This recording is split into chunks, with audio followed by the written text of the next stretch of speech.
Advocate Dilip Kakade लिखित महाराष्ट्र शासनात सादर दी Buddhist personal law मसुदा विधेयक मराठी व इंग्रजी आवृत्तीचा प्रियदर्शी प्रकाशनाच्या वतीने पुस्तक प्रकाशन समारंभ शनिवारी नवीन पनवेल येथील पृथ्वी हॉल मध्ये संपन्न झाला। यावेळी नवी मुंबईचे महापौर सुधाकर सोनावणे यांच्या हस्ते या पुस्तकाचे लोकार्पण यावेळी करण्यात आले। यावेळी या पुस्तकाचे लेखक दिलीप काकडे, सुमित मोरे यांच्यासह प्राचार्य, ॲडव्होकेट आदी उपस्थित होते।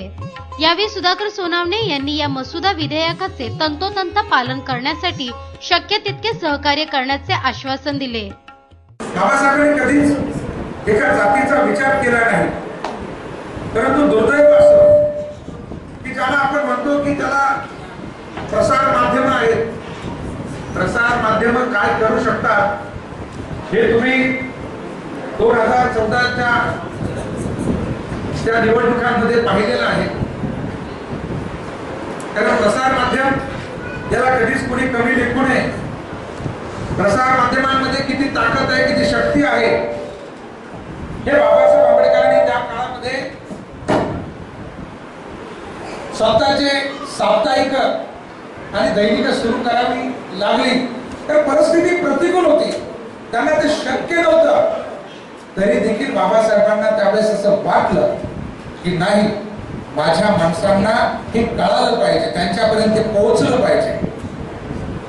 परंतु बाबासाहेबांचं ते स्वप्न देखील पुढे अधुरं राहिलं की ज्या मीडियाच्या प्रसार माध्यमाच्या माध्यमातून ह्या संपूर्ण शोषितांना, पीडितांना आपण त्या चळवळीमध्ये सामावून घेऊ शकतो, ती चळवळच पुढच्या काळामध्ये मोडीत निघाली।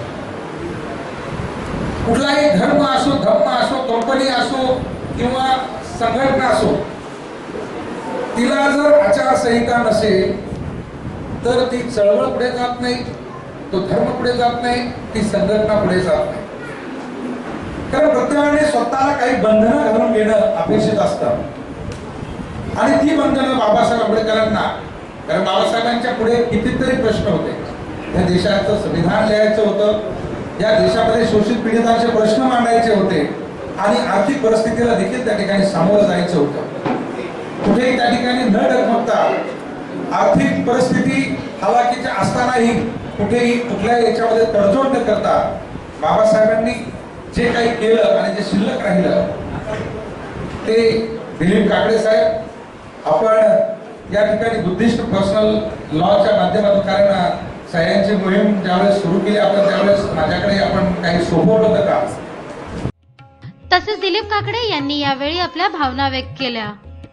महाराष्ट्र शासनाने 2015 साली 13 सदस्यीय समिती बौद्ध आणि वारसा हक्क कायद्याचा मसुदा बनवण्यासाठी स्थापन केलेली होती। या समितीला 9 फेब्रुवारी 2016 रोजी मी बुद्धिस्ट पर्सनल लॉचा मसुदा सादर केलेला आहे। तोच मसुदा इंग्रजी आणि मराठीत पुस्तकाच्या रूपाने जनतेसाठी आज या ठिकाणी समर्पित केलेला आहे। बौद्ध समाज आणि इतर सर्वांच्यासाठी हे माझं या ठिकाणी आव्हान राहील की सर्वांनी हा जो मसुदा आम्ही पुस्तकाच्या रूपाने प्रकाशित केलेला आहे त्या मसुद्याचं वाचन करून बौद्धांच्या कायद्याबद्दल आपल्या सूचना महाराष्ट्र सरकार जो मसुदा पब्लिक ओपिनियनसाठी टाकणार आहे त्यावेळेस सरकारचा मसुदा आल्यानंतर या पुस्तकाच्या आधारे सर्व जनतेला आपल्या सूचना करता येतील। त्यामुळे सर्व जनतेला आव्हान आहे की या मसुद्याचा अभ्यास करून आपण याच्या आधारे महाराष्ट्र सरकार ज्यावेळेस सूचना विचारेल त्यावेळेस सूचना कराव्यात।